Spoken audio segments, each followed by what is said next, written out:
Hey there everybody, it's Nathan Cool with NathanCoolPhoto.com, and in this episode I want to run through an example of shooting a very large space with some very muted colors, which brings on a lighting challenge. This is what we're going to be up against. This is the finished product here. If we take a look at the ambient of that, you can see some of the challenges that we're being faced with. So similar to out of my lighting guide, I've got a lighting diagram that I'm going to go over showing where all the lights were placed, what my thought process was also while I'm on site moving through this whole thing, and then also the editing process as well to take this from start to finish. There's also a challenge on doing a shot like this being an SPP, a single point perspective, shooting straight on and getting the geometry all correct. So to make this video more concise to the point of the example of lighting this, I'll have another future video on doing just the single point perspectives and use this one and other ones as well to show the various challenges and some tips and tricks that I can share with you on getting that geometry straight. So make sure you stay tuned for that in an upcoming video. But right now, let's go ahead and concentrate on what it took to shoot this particular problem room. Okay, so here we have the finished shot in Lightroom, and I want to walk through all the footage that was involved to make this happen. You can see there's a lot of images down here in the film strip when I came and I approached this. First thing I did is I'm starting to shoot my ambient shots. Now, I'm starting this at my typical ISO 320, my f7.1, and here I started about 1/8 of a second, and then I shot a bunch of other ambients, which you can see here, to pick one that I wanted to use later. I knew that I wanted to get my histogram exposing to the right, but what I did here was something unique. I went a little bit hotter than normal because I knew this would be a bit problematic. So what I did was I lowered then the highlights by 100. So this is how it looked, but by lowering those highlights by 100, what I'm able to do is cut a lot of that ambient out. Now I knew that there was lighting challenges in different areas because when I started flashing, that's what I could see. It's like I'm going to have to light up some areas quite a bit. I want as much luminance out of this as possible. Remember, I don't care about the colors here. I don't care that some of this is blown out. I'm trying to get some added light because we're going to use luminosity mode when we go over into Photoshop. And by the way too, this and the other images that are going to be used when we composite this whole thing for the flash-ambient blending, this had the pre-processing preset applied to it like I showed throughout the books and other videos. So anyways, moving forward here, after I shot the ambient stuff, and here's then the darker exposure, now I start testing for where my fall off is going to be for those ambient artifacts. Now bear in mind, this is a very large job. It pays very well, so I'm taking a lot of extra steps because of the time that I'm getting paid to do this to make sure that it's right. So here though, I used my fallback type of let's see what happens setting for where I'm going to start using flash, keeping the ISO at 320 and of course the aperture at f7.1. I used 1/100th of a second. That usually does get rid of most of the ambient artifacts, and even here in this brightly lit room, it did. Now, one other question you may be wondering is why would somebody paint something with these muted colors? Well, this particular house is up on a hill that overlooks the entire ocean up in Ventura, California, and if you had bright colors in this room, you'd need sunglasses to walk around through the house. So muted colors are very common in these situations. Anyways, we've established now where that fall off is going to be. Now let's take a real quick look ahead so we can step ahead here at the lighting diagram that I'm going to use for this example, and I'll walk through the footage and how everything was placed. So this is looking down, this is the lighting diagram. You can see there's the table, the sofa. You can see where the camera is down here in the center, kind of down to the bottom. What I did was I placed a shoot-through umbrella, an STU, with an 8200 into it, and that was shooting into the kitchen. That way I could light the kitchen and didn't have to worry about doing a bounce. An 8200 shedding a lot of light in through there. Also the cabinets behind it were very dark. It would have just lost a lot of light. So I just popped it in a stew right there and just shot right directly into the kitchen. So that's one light. Then all I had to do, since the kitchen was lit, that's what I call the adjacent room lighting in the lighting guide. What I did here is I did 2 series of pops. We're going to do one on one side and then one on the other. And those were done with ceiling bounces, and you'll see that here in just a second. And I used an 8200 and an 8400. So now let's take a closer look at the footage that was involved with that. Okay, so now we start adding flash. First thing is turning on that shoot-through umbrella, the 8200 that was over in the kitchen. You can see that's lighting up here. Now this is a very similar approach that I use for doing other type of artistic lighting for art projects and also for portraits too. I bring in one light at a time and see how they interact. So here's the first light. That's the 8200 with a shoot-through umbrella. I was happy at that, and that was probably at about full power to get enough light to go across the kitchen. You can see some shadows are starting to show up here, but a lot of that stuff is going to go away because we're going to start introducing that pop 1 that was over on the right hand side. First thing though is I started popping the 8400 to see how much light it would need to shed, and you can see it's starting to soften up shadows over here and also fill in the light. I wasn't happy with how far that light was starting to extend out into the chandeliers, so I moved it a couple times and eventually tilted it back, you can see here, to where then I've still got a lot of light being shed over here, but I'm not worried about this. Now you may be wondering also, why did I start flashing the right side here? That's because I want to see how well it overlaps on the left side where the shoot-through umbrella is.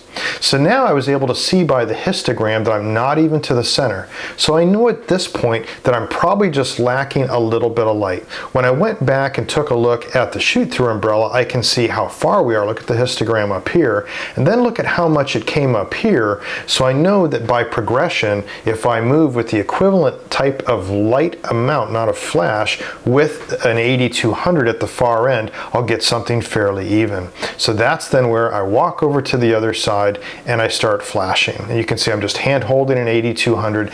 And another thing too, you're seeing, well, why am I ceiling bouncing? This is a colored ceiling. It's not white. So am I not going to get cast? And to a certain degree, yes, you will, but it depends on how much of a white or gray is in this color. And also for the size of the room, it doesn't matter. The problem is though, is since it's not white, is that light won't travel very far, but it's completely fine. And you can see that the color cast, any that would cast, is just in the same color scheme for the rest of the house and of course the walls. So there's nothing bizarre going on there. So what I ended up doing was tried a couple different flash exposures, and here's where I really liked it, so I chose this one. Now all I had to do, and by the way, this is just going click, click, click, click. I just keep changing it manually. I don't run back to the camera and take a look. I just move everything to the other side and use the same settings again, clicking a few different exposures until then later in post, I find one that I like, and I decided to go with this particular one. I really like this. And excuse me if you're starting to hear the fans in my CPU going with everything running here on my desktop. So anyways, we've got this now flashed from both sides. So we've got this and that. We've got enough for a composite. It's just a two-shot composite. Once again though, let's revisit the lighting diagram and see what this was. So recall once again, just a real quick recap. Yes, these red rectangles is me moving the lights back and forth in the main area of the room, but the whole time the shoot-through umbrella with the 8200 stays in place. And this is very critical so that I get a good amount of overlap with what I'm trying to do. So now we're going to move on to the next step, which is to try to get some window pulls. And a question I get quite often is, how do you window pull black frames? Well, it's just the same as you would any other window pull. You overexpose the interior with flash while making sure that your camera exposure is exposed for the outside. So the first thing I do is I test what the outside exposure should be. And here I used 1/200th of a second, keeping it at ISO 320 f7.1. And you may wonder about the sync speed and possible shutter drag doing this. The fact of the matter is that this isn't really much of a problem because any shutter drag would be, or a curtain that you would see from the shutter, would be at the top or the bottom. The windows are in the center. So I can go up to 200th of a second, and that allows me not to stress my lights by lowering my ISO or also increasing the f number, making a smaller aperture like f8 or whatnot. So anyways, now the next step is I'm going to start shooting window pulls.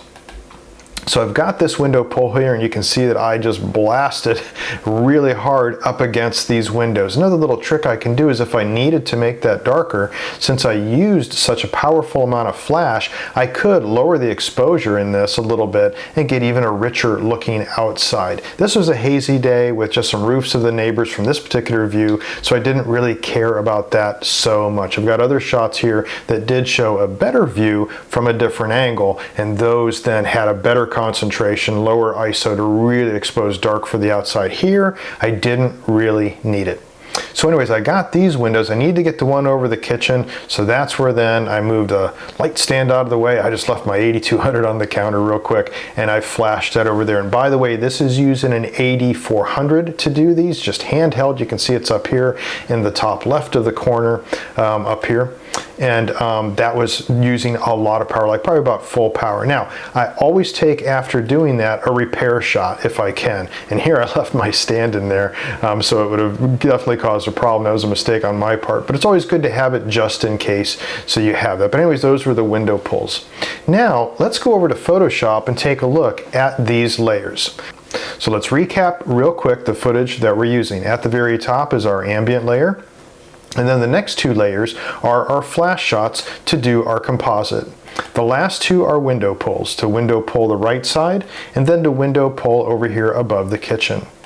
So first thing we want to do is composite this. Now the easiest way for me is to wipe out myself on the far side, not in the middle. So what I want to do is take this other layer, move it up to the top, and go layer mask hide. Take a brush at about 100% flow, and then make sure that I edit myself out first so that I'm gone, and then also the light stands or anything else. Then I change the flow back to about 30%, and you can hear that I'm tapping this stuff in. I'm not actually brushing, so it gets me a little bit more control. You can see my reflection was in the window there, and that gets me then where can I get pretty close, some even lighting. Now, a couple things too is use shift-click on the mask to see where you could use added light. And here I'd like to add a little bit here that was just a side effect, unplanned, but I can add a little bit more here on this side. Got to make sure too that you don't, when you're doing this, you don't get too close to yourself. You can see that my feet are over there, my stand was over there, so we don't want to get any of that in there. So anyways, that's looking pretty good for a composite. We can go back and forth a little bit more, maybe get a little glare off this floor. And once again, this is a very well-paying job. It's big, but hopefully some of these techniques can even be used on any job that you're doing. This is the same technique I use no matter what house that I'm shooting. Okay, so that's fine. Now let's do the flash-ambient blending. So this is once again our ambient shot. We want to first turn it into luminosity mode. And then what I like to do to make it real fast and simple is just change the opacity down to about 50%. So once we have that down to about 50%, you can see now it's starting to look natural. Forget about the windows, just look at everything else. And also know that we're going to really darken stuff up once we get back into Lightroom. Now I can take this and start editing a few things out if I want to. For instance, I'll add a layer mask to this to reveal it. Let me go into the kitchen and use an eraser and erase some of this off of the counter. That was just a little too bright right there, so I really didn't care for that at all on the counter. So we can get rid of some stuff like that. So that's looking good right there. So overall, not bad. Okay, so now the other thing I want to do before doing the window pulls real quick is just to get some of this color cast off the ceiling. There's a lot of warmth that's up there. So one of the easy ways to do this is with a color layer like I show in other videos. What I'm going to do is turn on just one layer, and in that layer I'm going to use the color picker and I'm going to select a color here. Like I know that's going to be an accurate color up against that pillar. Now I'll turn all those layers back on, and by the way I'm just shift clicking on that little eye icon. Go up to the top layer above your ambient layer and go to layer, and you want to go to new fill layer and you want to go to solid color. It'll have then that color selected by default. Change its mode to color and reverse the mask so that it's a hide all. Now you can just use a brush at a low flow and start painting in some of that color to get rid of that cast. The nice thing about these muted colors like these grays is a little bit of overlap really doesn't get detected in color mode on some of these other things. So we can then erase as we need to if we want to add a little bit more warmth, like up here on those rosettes or those medallions, whatever you want to call those, so that would be fine. Now we just do the window pulls, and that's really it. So let's take this window pull up to the top. We're going to turn that into darken mode, and then we'll just go layer mask hide. We'll zoom in here, and a very quick way to do this is just to use the polygon tool, and we'll just do a polygon around each window like that. Reverse your colors, hit delete, deselect with Control D, and then you can do the same thing with these other windows. You can be real sloppy because once again, that's the beauty of using that darken mode. So you don't have to worry about that. And look what it also does. It takes that haze off that window too, so it's not so hazy looking. And here I'm going to get real sloppy, and because I flashed so hard, it's not going to pick up the other stuff out of there. So I'm not drawing a polygon in the window. I'm being very rough around the window. I can overlap it as much as I want. Same way here, I'll just overlap it a whole bunch. I'm going way over top of the pillows, and when I hit delete, boom, that's there. So that's fine. I'll reverse my colors, inspect to see if I needed to erase anything, but that looks pretty good. We're going to do the same thing with the kitchen window pull, which is this one. And once again, we put that into darken mode and go layer, mask, hide. I'll just zoom in here real quick, and there we go. I'll take the polygon tool and I'll just draw a polygon around this window, just real rough, just like that. Reverse the colors, hit my delete key, reverse them back. Anything else need to be done? At this point too, if I see a little bit of haze, I can brush on a little bit more of this and it gets rid of some of those other reflections because it is in darken mode. So that's one benefit of doing that. A couple other things I would do real quick too in here is I would probably just put a fill layer over top of this TV. So I'll just grab a polygon tool and I'll just draw here where the TV should be. And by the way, this is all staging furniture. This is a staging TV. It's not real. So with that selected, let's say that's good enough. I'd go to, once again, layer. I'd go to a new fill layer, solid color, and then I would just select black, which is 0 for the color. Now I could put a gradient on that if I wanted to, but at this point things are looking pretty good. So I'm fairly happy with this. Now all we have to do is just go to layer, flatten, and then we'll save it. Now at this point it will go back over to Lightroom. And here is then where I can decide what I want to do with it. You can see in the history it was just edited. I'll apply just a simple bump to it, like the light bump. No vert, so it doesn't try to correct the verticals. And that pretty much took care of everything that I needed to do. Might be a few geometry tweaks to do to it. Might also want to richen some of the blacks up just a little bit. Whatever you want to do to it at this point, that's fine. When I finished this particular image, it looked like this.